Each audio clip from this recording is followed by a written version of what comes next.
A ver, cuando hablamos del romanticismo en España, no estamos hablando solo de un movimiento literario, no, no.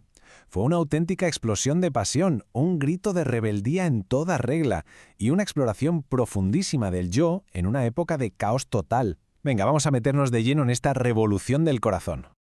Y para entender bien de qué va todo esto, no hay mejor punto de partida que esta figura, el pirata. Pensemos un momento, un personaje que vive al margen de la ley, que no responde ante nadie y que su único tesoro, su verdadero tesoro, es la libertad. Pues bien, esta imagen, que popularizó el gran poeta José de Espronceda, es que captura a la perfección el espíritu desafiante de todo un movimiento.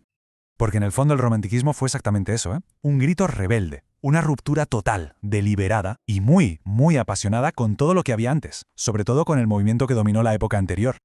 El movimiento anterior era el neoclasicismo, que se basaba en la razón, el orden, las reglas, todo muy estricto, un arte, digamos, lógico y medido.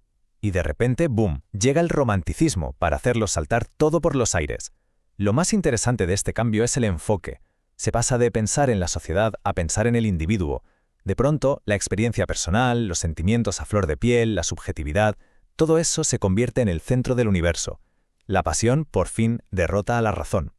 Y para ver cómo esta nueva forma de pensar se hizo carne, vamos a conocer al héroe romántico por excelencia. Y ojo, que no es solo un personaje de ficción, sino una figura real que vivió y respiró este espíritu rebelde.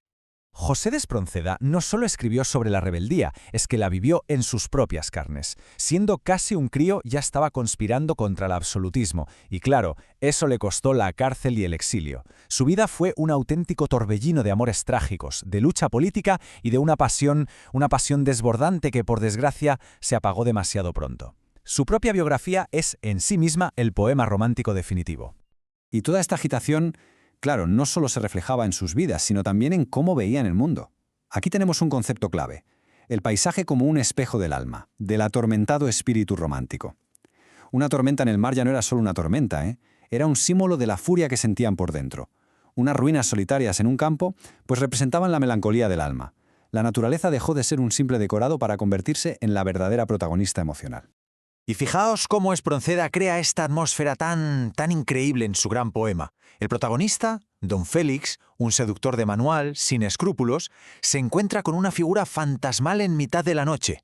La escena está cargadísima de misterio, de un amor que parece ir más allá de la muerte y de ese destino fatal que siempre persigue al héroe. Esto es puro romanticismo en acción. Ahora bien, toda esta rebelión artística no surgió de la nada, claro. Para entender de verdad por qué los románticos tenían esa necesidad casi física de gritar, tenemos que echar un vistazo al mundo que los rodeaba. Porque fue una era de agitación, una era forjada en el fuego de un siglo de caos político y social como nunca antes se había visto en España. Es que el siglo XIX en España, fue una auténtica montaña rusa política. Empezamos con la lucha contra la invasión de Napoleón, luego el enfrentamiento constante entre absolutistas y liberales, revoluciones, el primer intento de república. Esta inestabilidad brutal y constante fue, digamos, el caldo de cultivo perfecto para un movimiento que abrazaba el caos, la pasión y, por supuesto, la lucha por la libertad. Y por si el caos político no fuera suficiente, se le sumó una transformación social bestial. La vieja sociedad de estamentos, la de toda la vida, desaparece, y en su lugar aparece un sistema de clases basado en el dinero. Si a eso le sumas la industrialización y el movimiento obrero, pues tienes un cóctel de incertidumbre. Y en este mundo nuevo, el individuo se siente a menudo perdido, solo. Y ese es un tema central para los románticos. Pero, ojo, que el romanticismo no tuvo una única voz. Para nada, fue más bien como un coro, muy diverso, de autores y autoras que canalizaron todo este espíritu de formas increíblemente personales. Y esto es lo realmente fascinante, ¿no? La diversidad.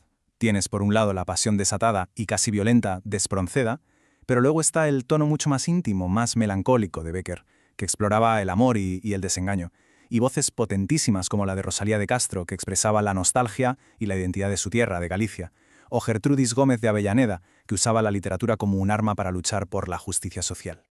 Y aquí hay que pararse un momento, porque el papel de las escritoras fue fundamental. Pensemos que era una época en la que su voz apenas se escuchaba, pues autoras como Carolina Coronado, Rosalía de Castro o Gertrudis Gómez de Avellaneda vieron en el romanticismo una oportunidad de oro. Aprovecharon ese énfasis en la emoción y la libertad para hacer mucho más que arte. Lo usaron para criticar injusticias, para denunciar la situación de la mujer y para luchar por la igualdad. Casi nada.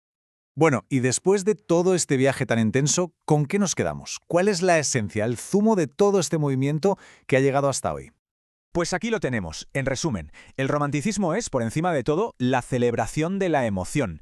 Es la defensa a ultranza de la libertad del artista para romper cualquier regla. Es poner al individuo, al yo, en el centro del universo. Es ver la naturaleza como un espejo del alma y sentir una atracción fatal, casi una obsesión por temas como el amor trágico, la muerte y esa eterna rebeldía contra el destino.